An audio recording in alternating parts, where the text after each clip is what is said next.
Bien, écoutez, bonsoir à toutes et à tous. J'espère que vous avez passé de bonnes vacances, reposantes pour ceux qui en ont prises, et puis d'autres qui en prendront sans doute dans les prochains jours.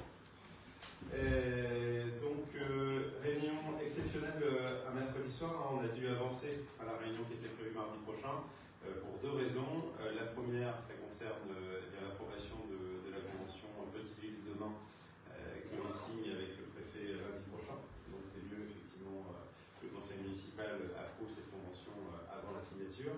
Et puis l'autre point, c'était de pouvoir mettre en place l'exonération, notamment dans le cadre de la revitalisation rurale, puisqu'on avait une échéance donc avant le 18 septembre pour délibérer le cas échéant que les entreprises en bénéficient dès le 1er janvier, de manière rétroactive.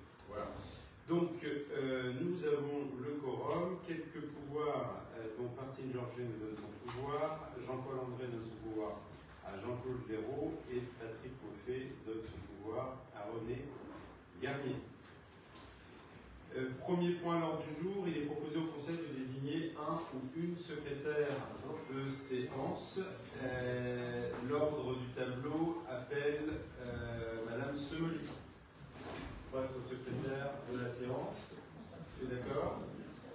Y a-t-il des abstentions, des oppositions à ce que Mme Semely soit secrétaire de séance? Je ne vois pas. Merci beaucoup. Deuxième point à l'ordre du jour, ça concerne donc l'approbation du dernier conseil municipal. Alors c'était le 17 juillet, donc c'était il y a quelques semaines déjà.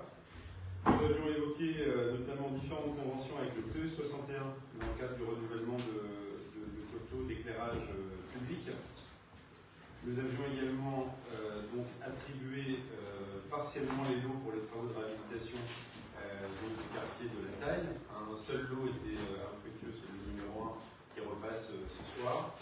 Nous avions également validé la mise à disposition à la communauté de communes donc de la salle de conseil de la mairie déléguée de la Rouge pour en faire une salle de sieste sur le temps scolaire pour l'école maternelle de Bourg-Bourrel. D'ailleurs, je remercie les services techniques qui ont travaillé dans des délais très contraints pour que ça soit réalisé donc dans des délais. Et puis, effectivement, les différents acteurs dans la comptabilité autour de... Voilà, c'est toujours très court, une fenêtre de vacances scolaires, pour à la fois faire un accès entre la salle de classe et la salle de sieste. Et puis là, les toilettes qui vont être finalisées d'ici la fin de semaine, pour qu'ils soient accessibles aux élèves de maternelle. Pour que la rentrée aussi se passe bien, et ça a été le cas.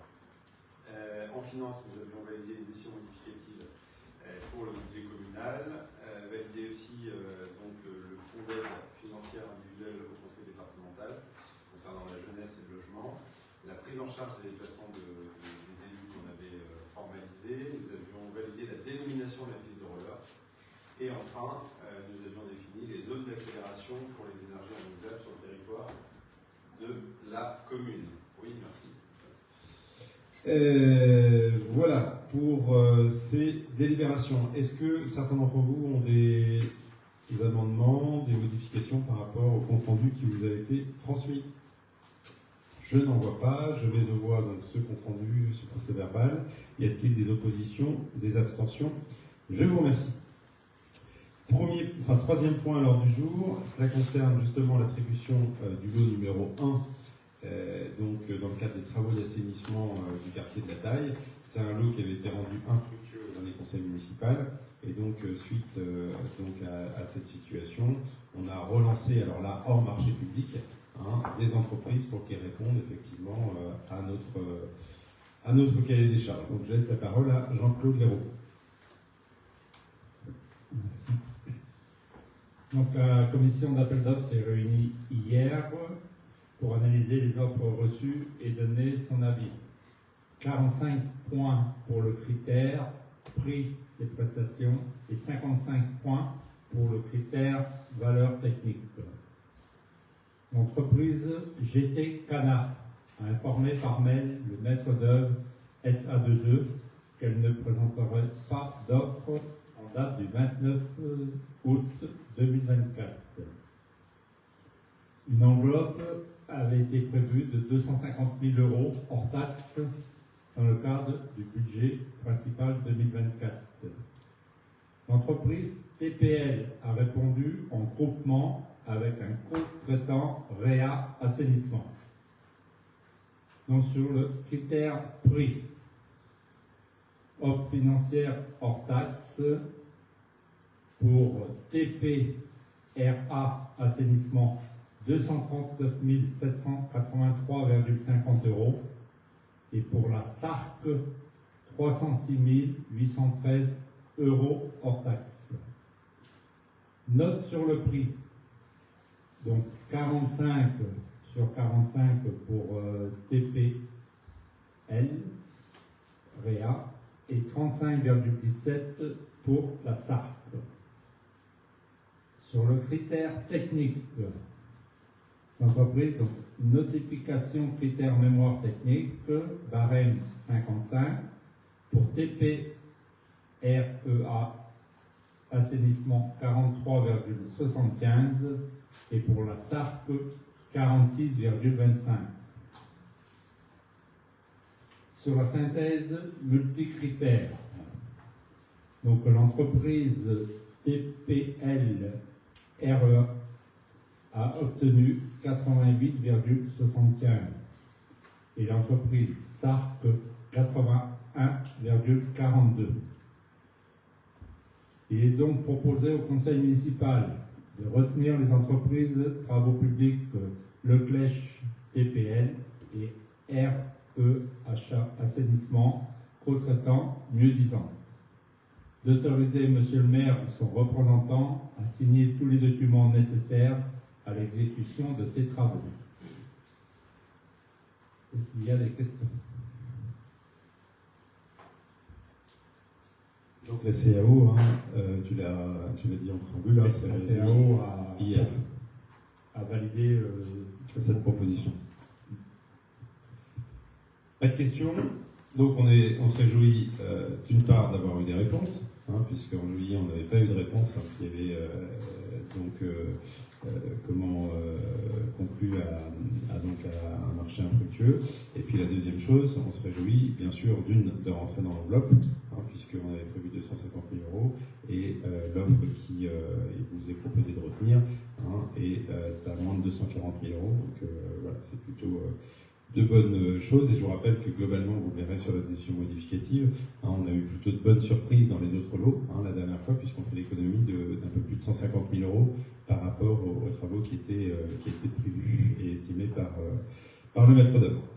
Bien, écoutez, s'il n'y a pas de questions, je mets aux voix donc la proposition de retenir donc les co-traitants, puisqu'on vous a dit qu'ils intervenaient en co-traitance, à la fois l'entreprise TPL et l'entreprise Réa Assainissement, qui sont donc les mieux-disantes, et donc de m'autoriser à signer tous les documents nécessaires à l'exécution de ces travaux. Je vous rappelle également qu'on a un sujet contraint, puisque ce sont des travaux qui pourraient commencer à la fin octobre. Voilà, bon, entre-temps il y a l'installation du chantier, etc. Donc l'idée c'est de respecter au mieux le calendrier qu'on s'était également fixé. Et d'ailleurs, dans les faits, on se rappelle également qu'on s'était engagé à informer l'ensemble des riverains. Donc ça veut dire que dès que la réunion est faite entre toutes les entreprises, on préparera un document de communication pour les distribuer dans les boîtes aux lettres de chaque riverain. C'est l'engagement qu'on avait pris pour les avertir du démarrage de chantier et leur donner les grandes lignes, même si effectivement il y a des aléas comme dans tout chantier. Donc voilà. Bien, donc y a-t-il des oppositions à cette proposition? Des abstentions? Je vous remercie. Choix du mode de gestion du projet photovoltaïque du Bignon. Donc le projet photovoltaïque du Bignon, on en a déjà parlé dans cette instance. D'ailleurs, on avait pris une position de principe effectivement sur le fait que c'est un projet qui nous intéressait, dans lequel on s'inscrivait. Et également, on a acquis dans ce cas la parcelle qui appartenait à la communauté de communes, pour faire effectivement 2 parcelles d'un seul tenant. Donc je vais laisser la parole à Dominique Plessis pour nous présenter donc cette possibilité qui s'offre à nous sur notamment le mode de gestion de ce projet. Donc juste un petit rappel de ce projet qu'on a déjà évoqué à plusieurs reprises. Donc c'est un projet qui porte sur une surface utile de panneaux photovoltaïques de un peu plus de 4 hectares, 4,1 hectares. Et donc la production électrique annuelle prévue par cette installation sera de 5,7 gigawattheures par an, c'est-à-dire en 5 700 000 kilowattheures par an. Pour vous donner un petit ordre de grandeur, donc un foyer consomme en moyenne annuellement 5000 kWh par an. Donc en conséquence, ce champ photovoltaïque produira l'équivalent en besoin électrique de 1140 foyers, soit 58,3% des foyers de Val-au-Perche. Donc ça, c'est pour donner un ordre de grandeur de cette production énergétique de ce champ photovoltaïque. Dans un premier temps, donc ce projet est ancien puisqu'il avait déjà été à l'ordre du jour sous le mandat de M. Cazer, et c'était un projet purement privé. Bien que l'étude avait été extrêmement avancée, l'entreprise n'avait pas donné suite et le projet était resté en suspens. On a été ensuite on est à nouveau approché par une société qui s'appelle EDPR, donc c'est Électricité du Portugal, donc pour nous faire une proposition d'un projet privé. Et comme on a voulu voir un petit peu ce que l'on pouvait faire à l'échelle locale, on a consulté le TE61 qui nous a donné d'autres approches possibles pour ce projet. Je veux bien vous avancer un petit peu s'il vous plaît. Donc, plusieurs montages juridiques sont possibles pour monter ce projet.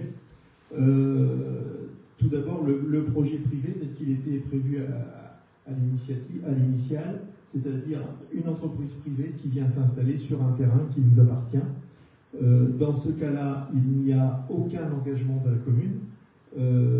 La commune établit un bail de location avec la société privée qui construit l'ensemble du projet et en tire tous les bénéfices. Donc le montant de la location est de l'ordre de 13 à 15 000 euros par an pendant toute la durée du projet. Donc l'avantage pour la commune, c'est qu'il n'y a aucun engagement pour la commune, donc c'est complètement transparent. L'inconvénient, qu'on peut considérer comme un inconvénient, c'est que le revenu est très faible au regard de la production d'énergie produite. La deuxième possibilité, c'est un partenariat avec le TE61. À ce moment-là, une société par action simplifiée qu'on appelle une SAS, juste monter un petit peu l'écran s'il vous plaît, merci. Une société par action simplifiée qu'on appelle une SAS est créée entre la commune de Val-au-Perche et la société d'économie mixte, donc qu'on appelle une SEM, du TE61. La SEM du TE61 regroupe entre autres le TE61, mais aussi des partenaires financiers qui sont des partenaires financiers locaux, le Crédit Mutuel, le Crédit Agricole, la Caisse d'Épargne. Et la commune de Val-au-Perche doit en conséquence entrer au capital de la SAS à une hauteur de l'ordre de 20% minimum de l'investissement, estimé à ce stade à environ 400 000 euros. Cette solution permet également de faire entrer les habitants de Val-au-Perche à la hauteur de 5 à 8% pour un projet dit participatif. Dans ce cas, donc, un bail est établi entre la commune et la SAS qui verse d'une part un loyer, mais la commune et les habitants, actionnaires, perçoivent, s'il y en a, et il y en aura forcément, des dividendes à la hauteur de leur engagement. L'avantage de cette solution, c'est que le revenu de la production électrique est redistribué à la commune, à la hauteur de ses engagements, ainsi qu'aux habitants, actionnaires et au TE61. Le TE61 est maître d'œuvre et maître d'ouvrage pour l'ensemble du projet, ce qui est une grande facilité pour la commune, et le résultat financier à terme est beaucoup plus avantageux. L'inconvénient de cette formule, c'est qu'il y a un investissement financier de la commune. Solution numéro 3, c'est un portage intégral du projet par le TE61. Donc la SEM du TE61 porte intégralement le projet, qui loue le terrain et verse un loyer à la commune. Donc là, on est quasiment dans le même cas que lorsque on est dans un projet privé, c'est-à-dire que la commune reçoit un loyer de 13 à 15 000 euros par an, En revanche, au niveau avantage, c'est que les bénéfices de la production énergétique restent sur le TE61, alors que dans un projet privé, bien souvent, ça part à l'étranger. Enfin, dans la plupart des cas, ça part à l'étranger. Une solution numéro 4, qui est un portage, un partenariat entre le TE61 et un investisseur privé. Le TE61, si on le laisse travailler tout seul, pourra très bien dire « moi, le projet ne m'intéresse pas tout seul », donc il va s'appuyer sur un porteur de projet privé. Et là, le maître d'ouvrage restera le TE61, mais non, le maître d'œuvre, pardon, mais le partage se fera entre le TE61 et l'entreprise privée au prorata des différents engagements de chacune des deux parties. Pour la commune, il n'y a aucun engagement, donc c'est comme dans le premier projet. L'inconvénient, là encore, c'est que le revenu est très faible, de l'ordre de 13 à 15 000 euros par an pour la durée du projet. Je crois que c'était la dernière formule que j'avais à vous présenter. Est-ce que ça suscite des questions ou des interrogations?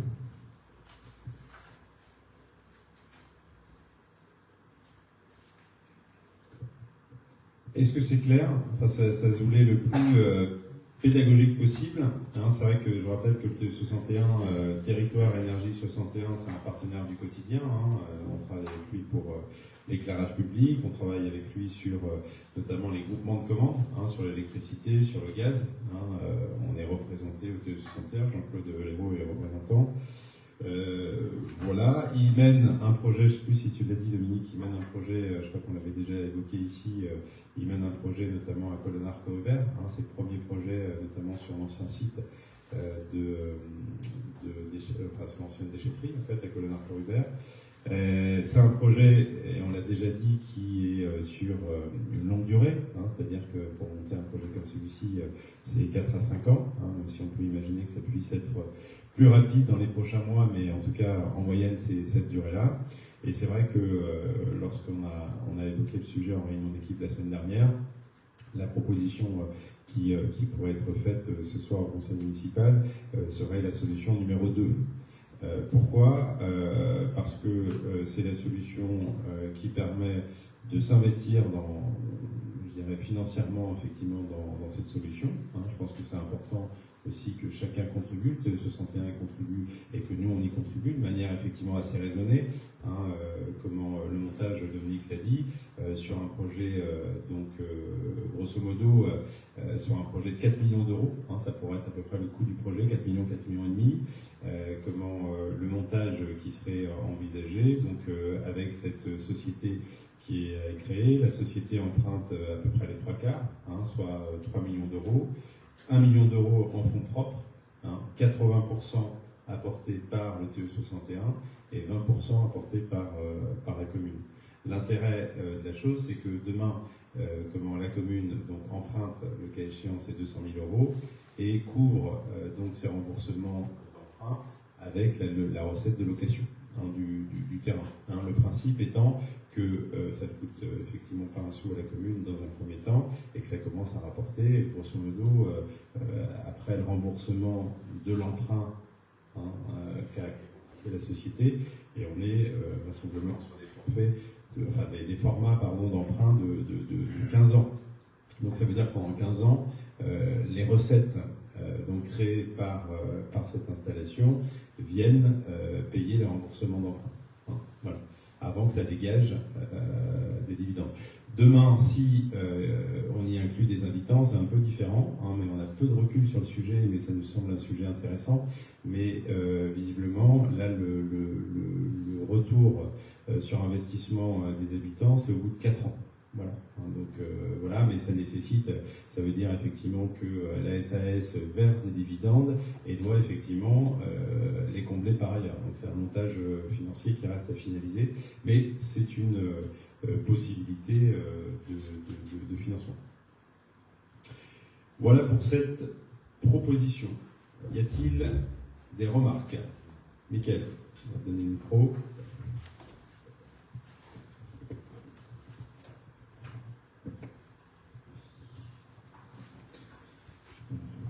Moi, je voulais savoir, la commune, elle avait assis, c'est 20% minimum, mais pourquoi 20%? Pourquoi on ne pourrait pas mettre plus? Et je voulais savoir pour les habitants, je voulais savoir qui c'est qui avait défini 5 à 8%. Est-ce qu'on ne peut pas aller à plus, jusqu'à 10? Parce que s'il me semble bien, quand on avait parlé de ce projet-là, on avait dit qu'on mettrait un peu plus, la commune mettrait un petit peu plus de sous que 400 000. On avait parlé au tout début du projet, alors là, je suis étonné, 20%, 400 000, pourquoi on ne met pas plus? Pour avoir plus d'argent au retour, quoi. Très bien. Ou moins. Tu aurais pu poser la question en disant pourquoi elle ne met pas moins. Non, moi je veux plus. Ok. Alors, Oui, vas-y. Déjà les 5 à 8% taux de participation, je crois, d'après les informations que j'ai du TE61, c'est un maximum possible de partenariat. Parce qu'en fait, c'est des projets quand même extrêmement coûteux, et comme il y a un retour sur investissement plus rapide pour les habitants, c'est pas nous qui le décidons, c'est la SEM du TE61 qui a défini sur ce genre de projet une participation maximum de 5 à 8% des populations. Et après, en ce qui concerne les 20%, alors tu veux plus, c'est très bien, parce que là, on peut toujours plus. Par contre, 20% c'est un minimum, parce que c'est le minimum où on considère que la commune s'engage réellement dans le projet. Et Sébastien va compléter. Donc, qui dit minimum, dit qu'on peut mettre plus. Hein. En revanche, le sujet étant, tout ça, c'est des choses très théoriques. Hein, dans le montage financier, il s'agira de fixer notre participation. Je dis simplement, même si demain, un emprunt qu'on contracterait pour ce projet, eh bien, les annuités seraient couvertes par les recettes de loyer, l'idée, c'est quand même, ça impacte notre ratio d'endettement. Donc, il ne s'agirait pas de se dire il faut y aller plus que de raison. Alors, les 400 000 euros ou plus, je ne sais plus, moi, je n'ai pas souvenir, parfois j'ai une mémoire sélective. J'avoue, je n'avais pas en tête qu'on se soit engagé sur une somme d'argent, parce que quand on s'engage sur une somme d'argent, effectivement, il faut voir la situation globale de la collectivité. Donc même, encore une fois, si on a les sous pour effectivement couvrir les annuités d'emprunt, il ne faut pas effectivement qu'on grève notre capacité à emprunter par ailleurs. Donc voilà, là c'est à titre indicatif, les 20%, Dominique l'a expliqué. Si demain c'est 30%, je pense que le TE61 n'y aura aucun inconvénient. On parle plutôt de ratio minimum à ce stade, c'est l'engagement minimal pour se dire la commune est partie prenante, comme le soulignait Dominique. Voilà. Qui peut le plus, peut le moins. Voilà. Mais voilà, ça restera à finaliser. En tout cas, c'était important d'apporter ces chiffres-là à ce stade. Il ne s'agirait pas de dire, bon, bah oui, la commune participe, mais de quel montant parle-t-on, etc. C'est pour ça que je parlais d'un montage financier sur la base de 4 millions d'euros, 3 millions d'emprunts, 1 million de fonds propres, et puis 20-80%, si demain c'est 30-70%. Encore une fois, le TE61, il travaille avec ses partenaires collectivités, et comment demain ça pourrait être 50-50. Mais en l'occurrence, ce ne serait pas très raisonnable pour les finances communales. Voilà, est-ce que ça répond à ta question, Mickaël? D'autres questions? Monsieur Leroux? Concernant la location, nous on aura location quand même du terrain à part, ou on revend le terrain à... Donc on touchera la location du terrain, plus les 20% sur les dividendes. Après 15 ans. Et après 15 ans. Oui, les dividendes après. Pendant 15 ans, ça va rendre... les dividendes servent à payer les emprunts. Oui, c'est ça. Mais nous, on aura toujours la rentrée des trésoreries de loyer. D'accord. Bien. D'autres questions? Eh bien, écoutez, je mets aux voix cette solution. Juste une précision à confirmer qu'on est bien 13 à 15 000 euros de loyer si on est dans la solution numéro 2. Parce que dans la solution numéro 1, on nous donne un loyer plus élevé parce qu'on n'a rien d'autre. Et c'est pas... Confirmer que c'était 13 à 15 000. Okay. Donc 13 à 15 000 euros de loyer par an.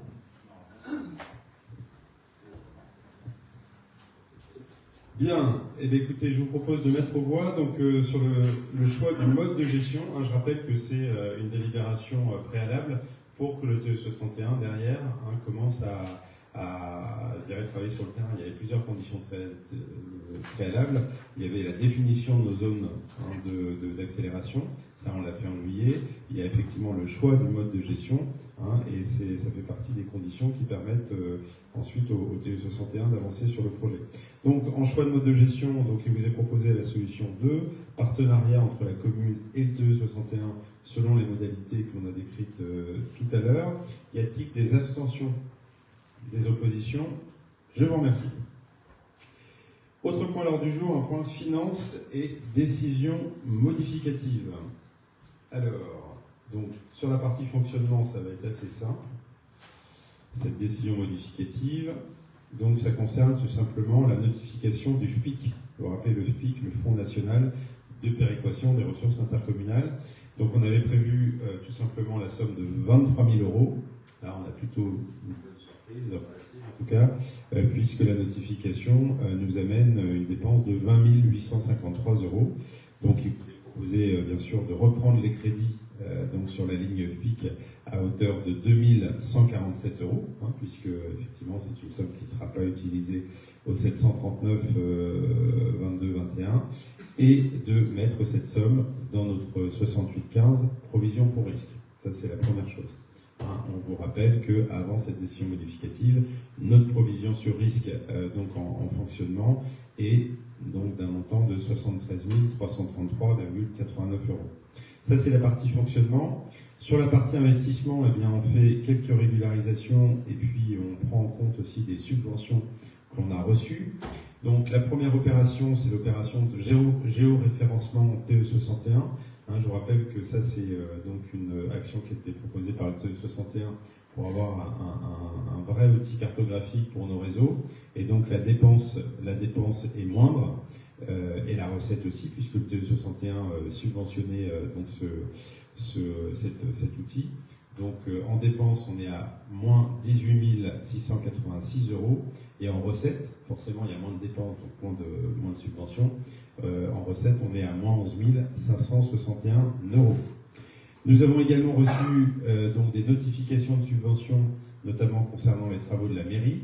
Donc 50 000 euros de subventions concernant la partie extension mairie, c'est-à-dire la partie centre de tri La Poste, 50 000 euros. Extension mairie, périmètre logement, c'est périmètre logement, c'est le centre de la mairie, réaménagement, et les autres 50 000 euros, c'est pour la partie centre de tri. Nous avons également reçu donc une autre subvention, la DETR, pour l'extension centre de tri pour un montant de 200 000 euros.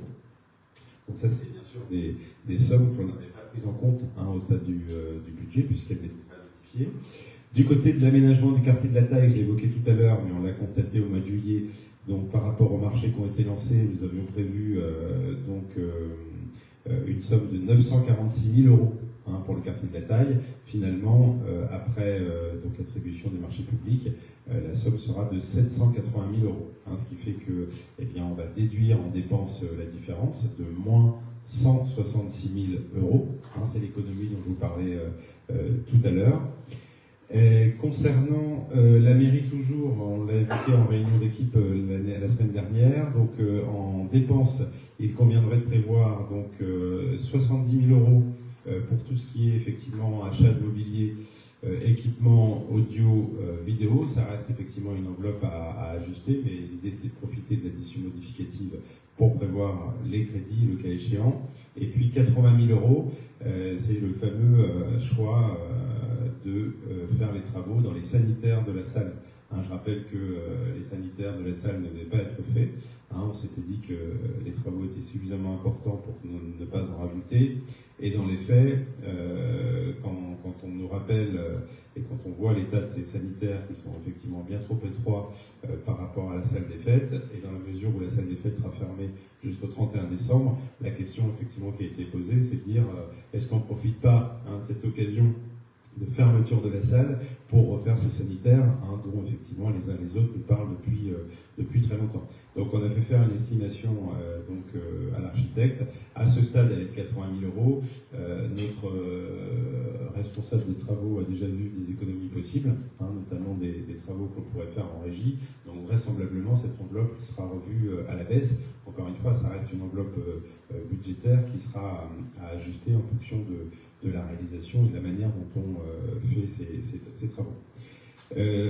Du côté de l'aménagement du quartier de la Taille, à ce stade, on n'a pas de réponse du fonds vert, donc on attend toujours une subvention. Donc comme on fait une baisse en dépenses de moins 66 000 €, on vous propose effectivement de faire cette baisse aussi en subvention, de rester uniquement sur ce qui nous a été attribué pour l'instant. Et si on a du fonds vert, et je le souhaite, pour le coup, ça viendra en plus. Au moins, on est très sincère dans notre budget en faisant cela. La vidéoprotection, ça aussi, je vous avais demandé votre accord, votre avis de principe, puisque vous vous rappelez que j'ai martelé souvent qu'il nous fallait au moins 60% de subvention pour y aller. Finalement, l'État nous accordera que 50%, mais on a fait le choix d'y aller malgré tout. C'est la raison pour laquelle on vient diminuer la subvention qu'on avait envisagée dans le budget, donc de moins 58 275 €. Tout en sachant que le marché a été lancé, donc là aussi on peut avoir des bonnes surprises par rapport aux dépenses. Et ça, on le saura au prochain conseil municipal, puisque le retour du marché est prévu à la fin septembre. Et donc au prochain conseil municipal, on vous proposera donc de retenir les offres les mieux disantes. Voilà. Et enfin, pour équilibrer l'ensemble de la section, on vient diminuer l'emprunt. On avait prévu donc un emprunt d'un peu moins d'1 million € pour cette année. Vous savez, c'est un emprunt fictif, puisque le plus lourd de la dépense, notamment pour la mairie, se fera sans doute effectivement sur 2025. Donc on empruntera vraiment sur 2025. Mais dans le cadre de l'équilibre budgétaire, donc on vient diminuer le recours à l'emprunt sur notre section d'investissement de moins 105 406,95 €. Voilà. Est-ce que parmi ces éléments, des choses vous appellent certaines questions, vous font réagir? Bon, c'est des choses qu'on a évoquées en réunion d'équipe la semaine dernière. Certains d'entre vous étaient absents, donc il pourrait y avoir des questions. Non, on ne voit pas. Eh bien, écoutez, je propose de mettre aux voix cette décision modificative de fonctionnement et d'investissement. Y a-t-il des abstentions? Des oppositions? Je vous remercie.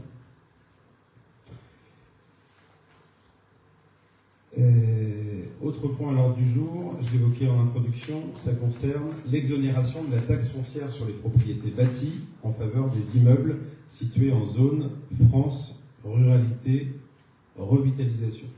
C'est les fameux ZRR que l'on connaissait précédemment, les zones de revitalisation rurale. Donc le gouvernement, effectivement, a souhaité refondre l'ensemble, qui a fait parler un peu de lui juste avant l'été, puisque certaines communes sortaient de la fameuse ZRR. Je rappelle que les zones de revitalisation rurale, ça permet effectivement un bon nombre d'exonérations fiscales et sociales pour les entreprises qui s'implantent sur les territoires concernés. Et donc cette nouvelle formule qui devient FRR, excluait certaines communes. Ça a fait réagir, notamment on avait une commune dans l'Orne qui était concernée, c'est la commune de Briouze de mémoire. Donc il y avait un certain nombre de communes qui en sortaient, pas nous. Toutes les communes de la communauté de communes restaient dans ce dispositif. Et après différents échanges, notamment avec l'Assemblée nationale, finalement le gouvernement a décidé de raccrocher les communes qu'il avait sorties. Voilà. Donc finalement, ça change de nom. Dans les détails, effectivement, il y a certains changements, mais globalement, on reste sur le même dispositif. L'intérêt de le voter maintenant, comme je le disais, c'est de pouvoir l'appliquer dès le 1er janvier 2024 pour nos entreprises. Donc ça concerne effectivement les exonérations, comme indiqué, exonérations fiscales et sociales, des exonérations également sur les impôts sur les bénéfices et de cotisations foncières des entreprises et taxes foncières. Le sujet, il est plutôt dégressif. Hein. Il s'agit effectivement d'une exonération qui n'est pas illimitée, bien sûr, dans le temps, mais qui est très intéressante, hein, typiquement sur les médecins. Le fait qu'on soit en ZRR, qu'on soit maintenant en FFR, eh bien, c'est une question qui nous est posée systématiquement par les cabinets de recrutement, parce que d'emblée, un médecin qui s'installe, pendant 5 ans, effectivement, il est exonéré, et puis ensuite, c'est dégressif, effectivement, sur les 3 années suivantes. Hein. Donc, c'est plutôt très intéressant pour des médecins. Bon, je cite l'exemple des médecins, mais bien sûr, les entreprises sont dans la même situation. Et voilà, on a également, dans le cadre de cette délibération, des exonérations en faveur des entreprises et des personnes physiques propriétaires de logements qui sont en vue de leur location acquis et améliorés dans le cadre de l'ANA. Hein, l'ANA, c'est l'Agence nationale pour l'amélioration de l'habitat. Donc là aussi, un propriétaire effectivement qui fait du locatif peut bénéficier également de ces exonérations. Hein, donc les personnes physiques peuvent également en bénéficier. Donc voilà pour cette proposition. Y a-t-il des questions? On vous avait envoyé avec la convocation des documents pour expliquer un peu tout ça, parce que c'est pas si simple à comprendre. Hein, mais en tout cas, on sait déjà ce qui se passe sur la commune. Encore une fois, on n'invente rien. L'idée, c'est de vous proposer de maintenir ce système d'exonération sur le territoire communal. Et de son côté, la communauté de communes est là plus sur la partie imposition. Vous savez que la fiscalité des entreprises, maintenant c'est la communauté de communes. Jeudi soir, il y aura également une délibération équivalente qui sera proposée pour la partie cotisation foncière des entreprises notamment. Donc c'est plutôt ici les taxes foncières. Des questions là-dessus? Je n'en vois pas. Je mets aux voix. Y a-t-il des abstentions? Des oppositions? Je vous remercie. Prospective. Alors là, on va parler d'un sujet qui est un petit peu un sujet fil rouge depuis 2 ans. C'est le sujet Petite Ville de demain. Je vous rappelle qu'il y a maintenant 3 ans, on a été retenu dans le cadre du label Petite Ville de demain. Donc sur le territoire de la communauté de communes, il y a 2 communes qui ont été retenues, Bellem et Valoperche. Donc dans ce cadre-là, en lien avec la communauté de communes, il a été recruté un chef de projet. Et le principe, en tout cas présenté par l'État, c'est que dans ce cadre-là, après un diagnostic qui a été mené par un cabinet, eh bien, on définit un certain nombre de fiches actions pour l'avenir, à 2 ans, à 3 ans, à 5 ans, à 10 ans. Et à côté de ça, l'État s'engage, alors s'engage pas à l'euro près, mais s'engage effectivement à mobiliser des crédits pour les projets qu'on aura identifiés dans le cadre de cette convention. Donc concrètement, demain, la convention que la commune pourra signer avec le préfet et puis la commune de Bellem et la communauté de communes, demain, il y a un certain nombre de fiches actions, voilà, donc qu'on va effectivement rebalayer ensemble. Et donc ces fiches actions, alors pas toutes, il y en a certaines qui ne sont pas avancées, sur lesquelles on n'a pas travaillé, il y en a certaines qui sont estimées, et donc on a déjà le coût, parfois on a déjà du financement, la vidéoprotection, on a déjà du financement, mais la plupart ce sont des projets sur lesquels on n'a pas de coût, donc pas de financement, mais en tout cas l'État s'engage à mobiliser, en signant cette convention, s'engage à mobiliser des crédits pour nous financer ces actions. Voilà, c'est une convention qui va jusqu'en 2026. Alors vous allez dire, on est déjà en 2024. C'est une convention qui court la période 2021-2026. Voilà. Et en 2026, il faudra la renouveler. Donc sur les fiches actions qui sont présentées, donc il y a 4 axes dans les fiches actions. Il y a une fiche action qui est plutôt en lien avec l'offre résidentielle, les logements. Un axe 2 qui concerne la transition environnementale, un axe 3 qui concerne l'attractivité du territoire aux familles et aux jeunes, et un axe 4, c'est plutôt axé sur le cadre de vie. Voilà.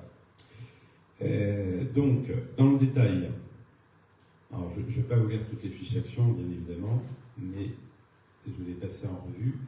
Hein. Bien souvent, ce sont des projets qu'on a bien sûr déjà évoqués. En tous les cas, on avait déjà eu le rapport du cabinet qui nous présentait bon nombre de ces fiches actions. Donc, alors, la première fiche action, ça concerne donc mener et animer une réflexion sur la réhabilitation et la rénovation énergétique de l'habitat. Ça, c'est déjà ce qui se passe. Hein, on parlait de l'ANA tout à l'heure. Hein, vous savez qu'il y a des aides qui sont portées par le pays pour tout ce qui est rénovation énergétique. Typiquement, à travers cette fiche action, c'est qu'on souhaite pérenniser le dispositif. Hein, d'ailleurs, il y a un bilan qui a été fait. On sait que l'enveloppe est sous-utilisée. Hein, on a quand même régulièrement des permanences du pays qui viennent ici. Je me souviens qu'il y a 2 ans, on avait mis un flyer dans chaque bulletin municipal pour bien informer les gens du dispositif d'aide. Alors, bien sûr, il y a des conditions. Toutes les personnes ne peuvent pas en bénéficier. Donc, on a quand même une interlocutrice identifiée sur le territoire. Donc, on souhaite pérenniser le dispositif qui est actuellement en place. Ensuite, définir et développer des projets d'habitat au Teil-sur-Huisne. Là, le sujet, c'est à la fois de prendre en compte donc le manque d'offres à la fois locatives et d'accession à la propriété sur la commune. Je pense que sur l'accession à la propriété, nous, on a déjà œuvré en mettant en place, effectivement, et en proposant des lots pour l'accession à la propriété. On sait qu'effectivement, c'est un peu compliqué. Notre premier lot, effectivement, a fait l'objet d'un compromis de vente juste avant l'été. On espère, bien sûr, effectivement, que ça va se décanter. On va relancer là, une action de communication prochainement sur le sujet. Voilà, ça a du mal effectivement à sortir, donc on espère effectivement bien sûr développer cela. On a aussi un projet, on se l'était dit, à étudier notamment du côté de l'avenue des Loges, à côté de la surface commerciale. Cette parcelle-là, on n'a pas encore défini clairement une destination, ça peut être potentiellement donc un développement de l'habitat. Il y a bien sûr un partenariat qui est ouvert, on va revoir Orne Habitat prochainement pour voir ce qui est possible du côté d'Orne Habitat. C'est vrai qu'Orne Habitat, c'est pas forcément que du logement social. Orne Habitat, je vous rappelle que sur la commune, on a 2 bailleurs sociaux. On en a 3. On en a 2 quand même qui sont ornais. Donc on a Logicia, qui est le bailleur le plus implanté historiquement, et on a Orne Habitat. Voilà. Et les 2, d'ailleurs, sont amenés à la fois à faire du logement social, mais pas seulement. Donc il y a des montages possibles pour envisager, en tout cas, des logements qui soient plus ouverts que le simple logement social. Donc là, j'ai demandé à Orne Habitat de refaire un rendez-vous pour voir ce qui est possible. D'autant plus que, vous savez qu'on a quand même des logements à certains endroits de la commune qui montrent des signes importants de faiblesse, qui passeront sans doute par une démolition partielle. Donc il y aura un sujet également de renouvellement. Est-ce que ça sera une reconstruction sur site ou une reconstruction ailleurs? Donc dans tous les cas, il faut ouvrir le dialogue avec ces bailleurs sociaux pour anticiper les choses. Donc la fiche action, voilà, c'est ouvrir une réflexion sur le sujet du locatif et de l'habitat en général, puisqu'on sait, je le rappelais tout à l'heure à une personne qui vient d'investir sur la commune, qu'on est à flux tendu sur la commune. Ça, c'est une réalité. On a de la demande pour venir sur la commune, mais on n'a pas d'offre, ni en locatif. Et à la vente, effectivement, les maisons qui sont au bon prix et dans un état correct partent effectivement assez rapidement. Et je pense que c'est un sujet qui est sans doute plus communautaire que communal. Je pense qu'il y aura un intérêt à mener, parce que la démographie scolaire, on la subit partout sur la communauté de communes. Donc on pourrait aussi imaginer que ce soit un sujet porté à la fois par les communes et la communauté de communes.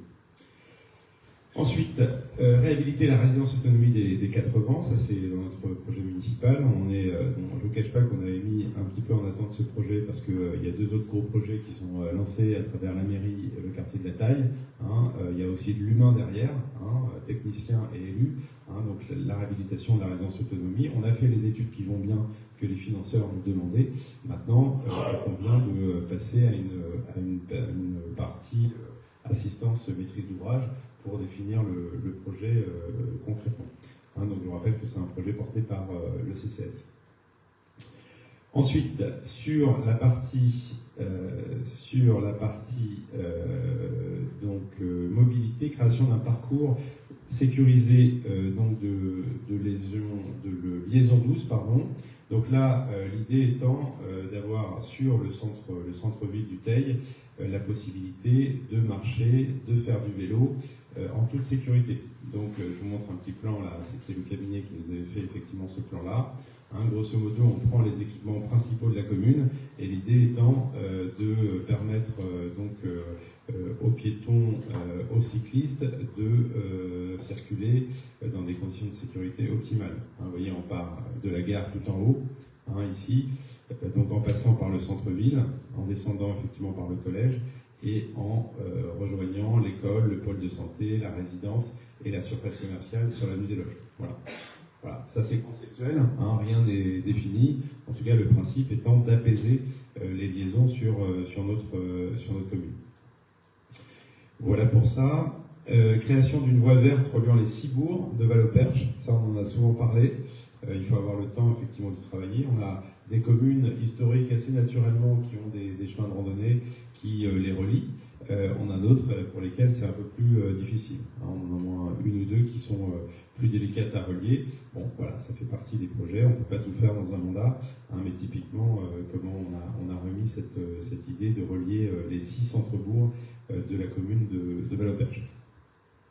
Ensuite, la réhabilitation du quartier de la Taille. On a plein dedans, j'en parle un peu plus. Le sujet est en cours. Création d'un réseau de chaleur dans la polarité d'équipement autour de l'école André Barbet. Donc là, dans le cadre vous savez que la communauté de communes lance le chantier de réhabilitation de l'école. Nous, en parallèle, on lance le chantier de réhabilitation de la résidence. Et donc, assez naturellement, l'idée, c'est de pouvoir envisager une solution de chauffage mutualisé. Voilà. D'où cette possibilité de création d'un réseau de chaleur auquel, éventuellement, demain, on pourrait aussi rajouter le centre de santé qui appartient à la communauté de communes. Donc voilà, là, l'étude qui va être lancée, on est plutôt, effectivement, sur quelque chose qui pourrait être de la chaudière bois. Voilà, les choses sont à préciser, mais en tout cas, bien évidemment, on ne va pas rénover de part et d'autre sans se concerter pour une solution mutualisée sur le secteur. Placer la gestion des cours d'eau au sein des réflexions sur l'aménagement du territoire. Ça, typiquement, c'est en lien avec les inondations subies et répétées sur la commune. Donc là, il y a déjà, comme vous le savez, une étude qui est lancée pour une étude, et puis surtout une étude beaucoup plus opérationnelle avec un plan d'action concret, donc qui est porté par la communauté de communes. Et donc, d'ailleurs, à cet effet, on fera une réunion publique, je pense, d'ici octobre. La réunion est en train d'être calée avec la communauté de communes. Moi, je souhaite effectivement que tous les habitants qui sont intéressés de près ou de loin par ces inondations puissent être conviés pour qu'on leur présente les résultats de cette étude. C'est important de les partager avec eux pour que chacun ait le même niveau d'information. Donc ça fait l'objet d'une fiche action également. Valoriser et développer des animations culturelles emblématiques, ça on l'a mis parce que ça fait partie de l'un de nos axes et une action qu'on mène. Encore une fois, là, rien de nouveau, mais l'idée c'est de permettre la poursuite des actions culturelles que l'on mène tout au long de l'année dans la commune de Val-au-Perche. Création d'un tiers-lieu dédié aux jeunes et au temps libre. Vous savez qu'on a déjà sur la communauté de communes un tiers-lieu qui est à Bélem. Il est historique, celui-ci, il a 15 ans, plus de 15 ans, ce tiers-lieu, il a évolué, maintenant il y a un labo, etc. Au niveau de la communauté de communes, donc il y a cette volonté de pouvoir créer une structure également dans le sud du territoire. Et pourquoi pas à Val-au-Perche. Voilà. Donc, en tout cas, on a repris cette fiche dédiée aux jeunes, mais pas seulement. La définition du lieu est à définir. L'idée, c'est pas forcément de faire un copier-coller de ce qu'il y a à Bélem, mais peut-être d'étoffer un petit peu l'offre qui serait proposée à l'échelle de la communauté de communes.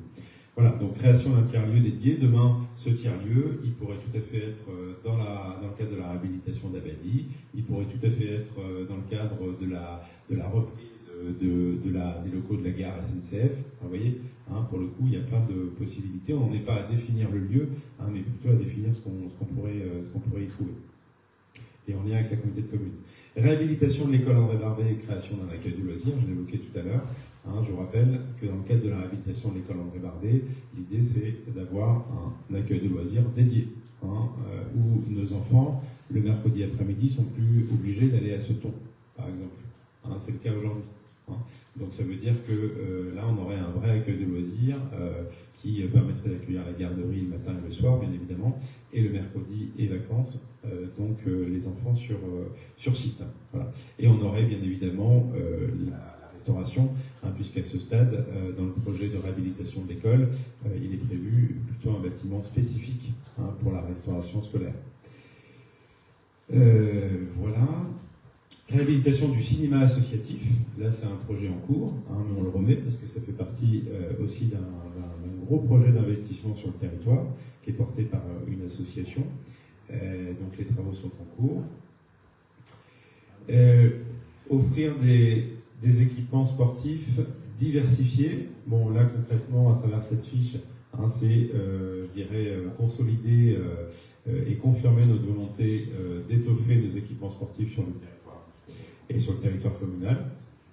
Donc bien sûr, à court terme, on a le projet de Boulodrome, hein, mais on a aussi d'autres besoins qui sont identifiés, hein, notamment la couverture ou l'éclairage, plutôt l'éclairage sur nos équipements. Je pense au terrain de foot Jacques Vallée, je pense à la piste de roller, au cours de tennis aussi. Hein, on a des différentes demandes, donc je pense que sur le sport, hein, il y a des investissements à prévoir. Bon, en tout cas, dans l'immédiat, le sujet qui nous importe, c'est le Boulodrome, mais en tout cas, à travers cette fiche d'action, on confirme notre volonté d'étoffer nos équipements sportifs.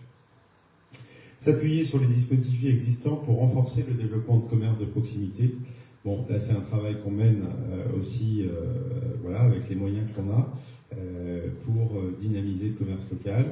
C'est voilà, dans les actions qu'on a menées, c'est l'achat de certains commerces pour faire en sorte qu'il reste commerce. Voilà, c'est demain peut-être, c'est pas d'actualité, mais c'est le recrutement d'un manager du commerce à un échelon communautaire. Enfin bon, il y a plein d'actions possibles autour du développement et la consolidation du commerce de proximité.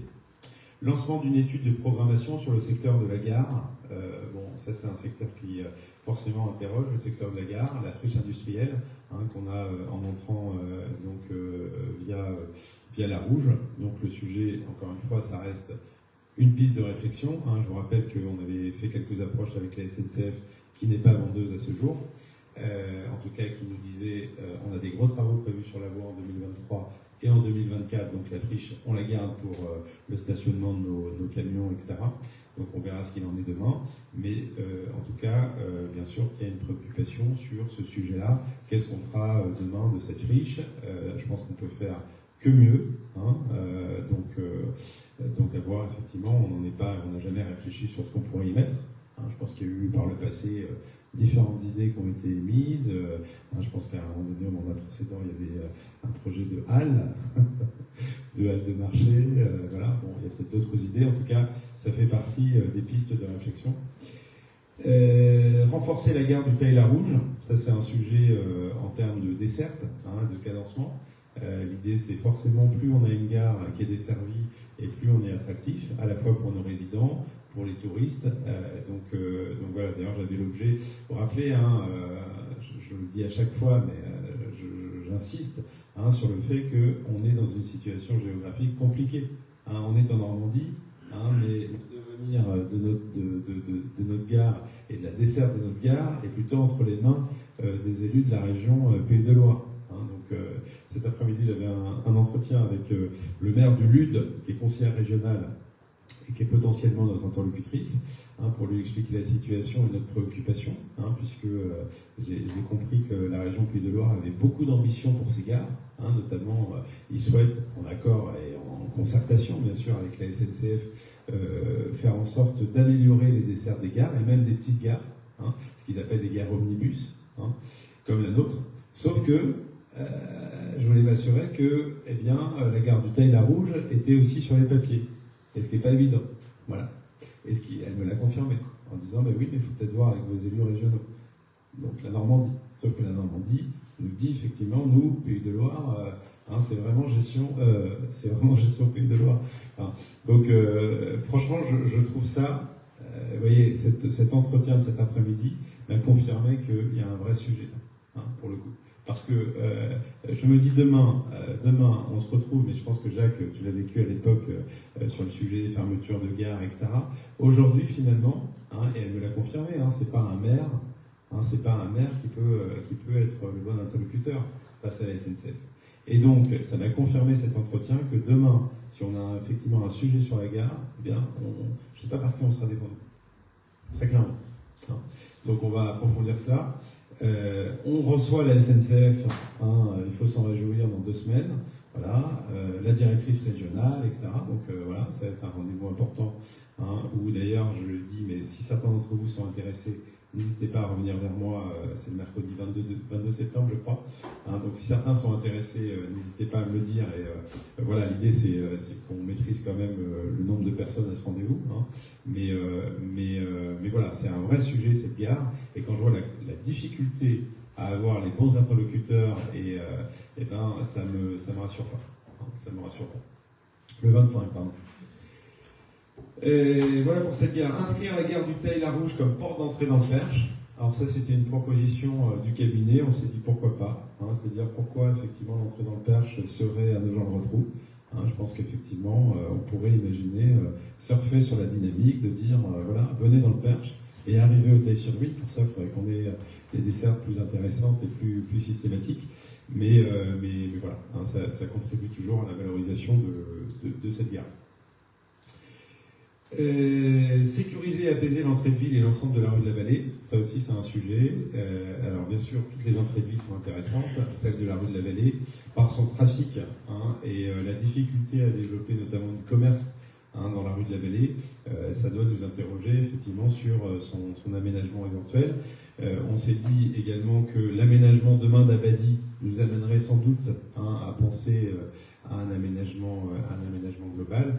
Le sujet de la rue de la Vallée, c'est doit-on se résigner à ne pas avoir de commerce dans cette rue, ou alors si on ne se résigne pas, comment on fait en sorte qu'on ait du commerce, comment on fait en sorte que les piétons aient leur place finalement dans cette rue. Voilà. C'est pas si simple, je pense que nos prédécesseurs se sont posés moult questions avant nous, mais c'est un sujet qu'on a souhaité remettre dans cette fiche action. Installer des caméras de vidéosurveillance au Teil-sur-Huine et sur Valoperche en général, ça c'est le travail que l'on a mené et donc qui sera opérationnel dans les prochains mois. Pardon. Reconnecter le bourg du Teil à la vallée de Huine, ça aussi c'est un sujet avec le réaménagement, notamment le réaménagement autour de la salle et du presbytère. Typiquement, c'est comment on fait en sorte que lorsqu'on est dans le bourg du Teil, on puisse avoir une vue sur la vallée, on puisse profiter effectivement d'une vallée qui est juste derrière, mais derrière quoi? Derrière un mur, derrière... voilà. Donc ça, c'est tout le sujet du réaménagement, à la fois du parvis de la salle et demain du réaménagement autour du presbytère. Requalifier le parc de la Pelzinière. Voilà. Dans la requalification, qu'est-ce qu'on entend? Bon, on a commencé déjà à savoir ce qu'on voulait y faire. Un côté effectivement plutôt structure, aire de jeu, voilà. Et puis un autre côté, laisser un peu plus nature, avec des bancs, avec voilà, un peu plus. Voilà. Le sujet, c'est quoi? C'est de valoriser davantage effectivement ce parc, de prendre en compte également les 2 parcelles qu'on a achetées le long du chemin qui descend depuis l'avenue des Loges à gauche et à droite, pour notamment, on avait envisagé un projet de théâtre de verdure. L'idée, c'est effectivement de pouvoir aménager et poursuivre l'aménagement du parc de la Pelzinière, tout en conservant bien sûr le côté vert. C'est vrai que ce parc, il a l'intérêt, et je pense que nos prédécesseurs l'ont fait pour ça, il est au centre de la commune, et on a cette chance d'avoir ce parc. L'idée, c'est de pouvoir non pas le dénaturer, mais bien le développer avec une idée quand même de faire en sorte que le public y soit bien. Voilà pour ça. Réhabiliter la friche Abadie. Donc je vous rappelle que l'étude est en cours avec la communauté de communes, donc avec un cabinet qui travaille et qui rendra donc ses conclusions en janvier. Je vous rappelle que l'objectif de cette étude, c'est de chiffrer combien coûterait une réhabilitation des bâtiments. Donc ça veut dire qu'il y a eu des études de structure, etc. Enfin bon, c'est un cabinet, mais avec plusieurs sous-traitants. On vient étudier bâtiment, on vient étudier comment la partie écologique du site, on vient étudier différentes choses, bien sûr les études classiques de recherche d'amiante, etc. Hein, l'idée c'est d'approcher quand même au maximum donc un coût de réhabilitation, de définir également ce qu'on pourrait y faire. Hein, donc il y a plein d'idées, la communauté de communes a apporté ses idées, la commune apporte ses idées, les acteurs, puisqu'il y a eu des réunions aussi avec les témoins, hein, ce qu'on appelle les témoins, c'est-à-dire des gens qui se sont intéressés à Abadi, qui connaissent bien Abadi, qui ont travaillé à Abadi. Hein, il y a eu un temps d'échange il y a quelques semaines sur le sujet entre le cabinet et ces personnes. Et donc l'objectif, c'est qu'en janvier, on puisse avoir, je dirais, une offre assez précise de ce qu'on pourrait y faire, et que les élus puissent se positionner, le cas échéant, sur une éventuelle acquisition. Hein, c'est ça le principe. Hein, on n'achète pas un site si on ne sait pas effectivement ce qu'on va y faire, à quel coût et avec qui. Hein, et on est convaincu que ce n'est pas le seul argent public qui pourra réhabiliter ce site. Donc ça veut dire qu'on va penser également au portage. Ça ne sera pas effectivement forcément porté par une collectivité, mais ça pourrait être porté par une société où les collectivités effectivement seront bien sûr largement représentées, des partenaires privés, des mécènes, etc. Voilà. L'idée c'est de travailler, voilà, toutes ces choses-là se travaillent en parallèle sur le sujet donc Abadi. Développer une signalétique efficiente pour les commerces, entreprises et patrimoines. Donc ça c'est le travail qui est en cours avec donc la signalétique sur la commune. Créer un cheminement piéton le long de la vallée d'Huine. Hein, donc je vous rappelle qu'en début de mandat on a fait une étude avec la SAFER.